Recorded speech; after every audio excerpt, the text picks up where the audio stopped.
What's up, FTFers? JJ coming at you today to talk about a controversial topic. Should you partake in the survival challenges that you see here on YouTube? Now, the short answer for me is yes, but a lot of people say no. Now, everybody's entitled to their opinion, so let's dive into this and see what we come up with. So last week, I was given a survival challenge that was issued by my friends. And here's what it read. It says, welcome to the challenge. Great. For the next 24 hours, you will survive with only the clothes on your back, your EDC, and what you can purchase at the local thrift store. Your budget is $50. No way. Yeah, but here's the twist. Always got to be a twist. Your water containers are off the table. You must find a way to collect, purify, and carry water using only what you can buy at the thrift store.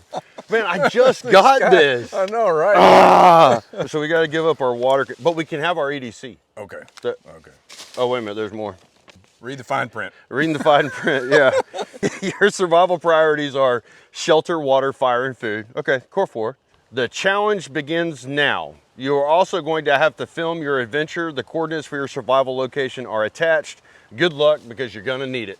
Now, right off the bat, a lot of people would say, that is ridiculous. And then the keyboard commandos start typing why. To address the whys, I'm gonna go ahead and break down this challenge first. First thing is we were tasked to take part in a challenge. We had to go to a thrift store, which was local in town in Gadsden, Alabama, which Mike and I had never been to before, ever. That means we had absolutely no idea what was gonna be in the store. Now, as part of the challenge, we were tasked with securing shelter, water, fire, and food, which is the core 4 of your survival priorities. That meant that we had to find whatever we could in the store to make those things happen. And we had to do it within a budget. We were given $50, but we only spent $37. The one thing that I was actually really worried about in the challenge was finding food. I honestly don't typically see food at thrift stores, but on this one, we lucked out. Another thing that gave me concern was fire, because I didn't expect to find any kind of lighters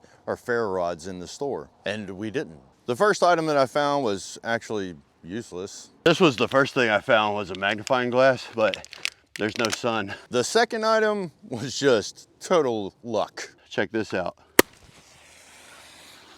My main concern was that it wouldn't light. And at first, it didn't. Check this out.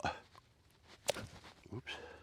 But that was because I was being an idiot trying to film when I should have been paying attention to what I was actually doing. Now, one thing that I was not worried about was water, because you can typically find any kind of, stainless steel single wall container at a thrift store where you can gather, filter, purify, and carry your water with. Now, we really lucked out. We found a really awesome cook set, and we found an REI bottle, and then we actually found water that was inside of the vending machines. Now, what that meant was that we had water to get us going, and then once we sourced the water, we could go ahead and purify it, and we could store it as well. Once we had water established, then it was time to actually eat some food. Whenever I do a challenge like this, I'm always trying to, do it with nothing, and then if I can't do it with nothing, then I do it with the stuff that I have. Now, while I was setting up for the fire, I actually found the largest grub worm that I found in a long time. Now, I've eaten plenty of grub worms. They taste kind of like buttery, kind of. But why would I eat that when I've got no-name brand ramen noodles waiting on me?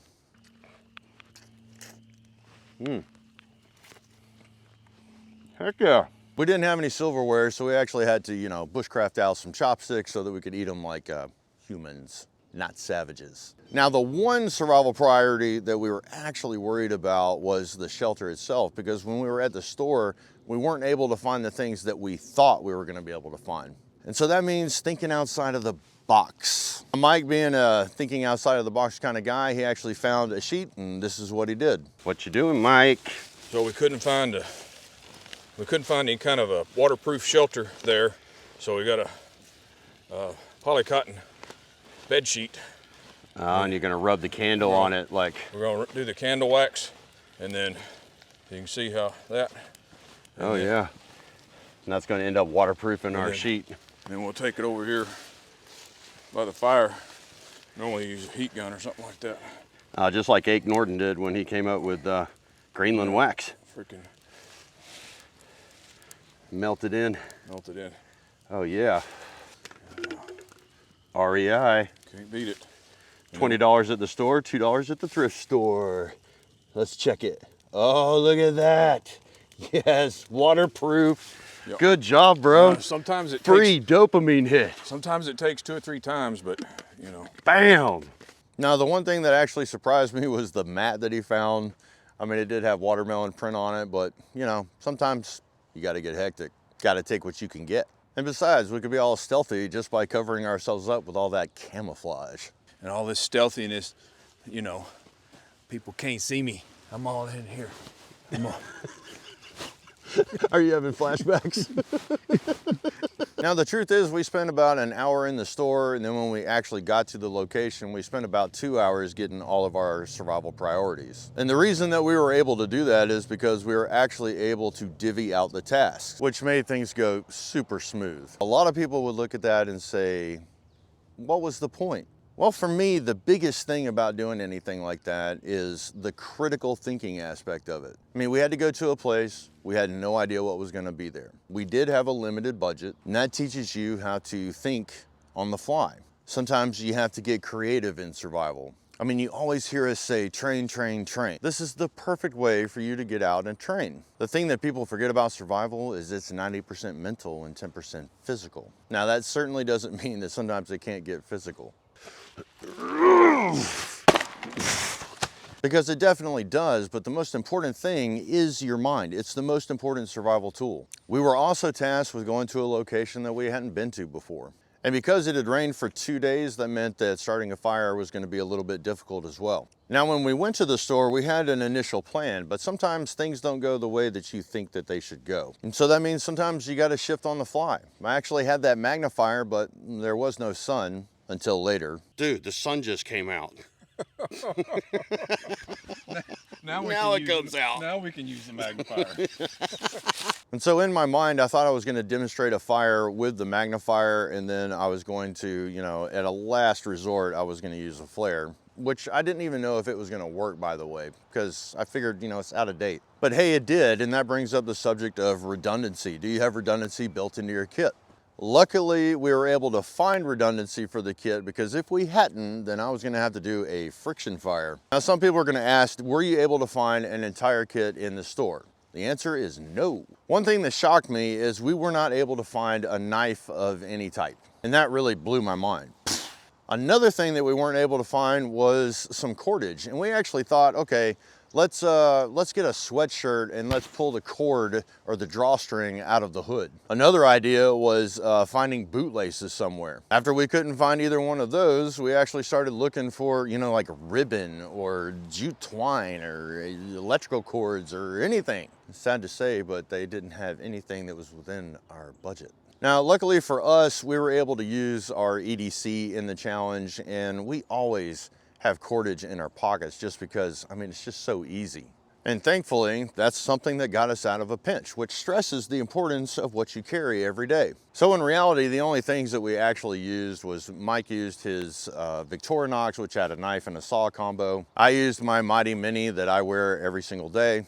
And Mike used some cordage that he had in his pocket. And in reality, I mean, if the magnifier hadn't worked and the road flares hadn't worked and the bow drill hadn't worked, then I always carry a lighter and a ferro rod on me. I mean, every single friction fire that I have ever done in my life, I had a lighter and a ferro rod and a magnifier on me. So I definitely could have used one of those 3 things to start a fire. Well, maybe not the magnifier, but you get the point. So let's break that down. I went to a store that I had never been to. I was given a really small budget and we only used $37 of it.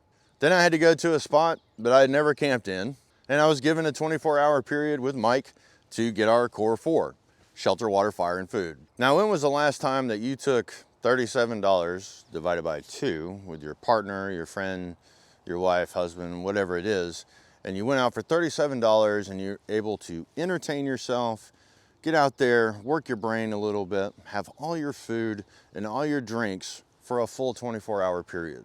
When it was all said and done, I told Mike, I think we actually set a record here. And we had a lot of fun. So much fun, in fact, that I'm going to post this video onto the Fuel the Fires YouTube channel instead of Survival Dispatch, just so that we can keep Survival Dispatch pure. because I'm not kidding, we might have had a little bit too much fun. So if you want to see the full video, go on over to the Field of Fires channel and check it out. All in all, I had a great time. I got to go out, I got to practice my skills, I got to think outside of the box, and I got to do it with a friend, spend some quality time, and you know, yeah, we were entertained. Are you not entertained? Is this not why you are here? Personally, I just don't see anything wrong with that. And I think the people that are against that kind of thing, they just need a little bit more fun in their life. Now, one thing that I will say, a disclaimer here about this whole thing, make sure that you get out and you do this stuff and that you're responsible about it. Okay, you don't have to go off into the vast wilderness to test your skills. You don't even have to go to an unknown location to do it. You can do all of this stuff in your very own backyard. If you do go off and you do some kind of challenge like that, make sure that you bring extra supplies with you in the vehicle, make sure that you have all your first aid stuff, and make sure that you have a way to get in contact with people should a real world emergency happen. And don't forget the most important thing, go out there and have some fun.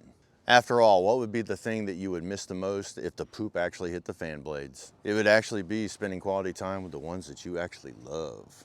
So hey, if you honey smack dig doing survival challenges like me, then get in the comment section, like, share, subscribe, hit the notification bell, and until next time, y'all, keep fueling those fires.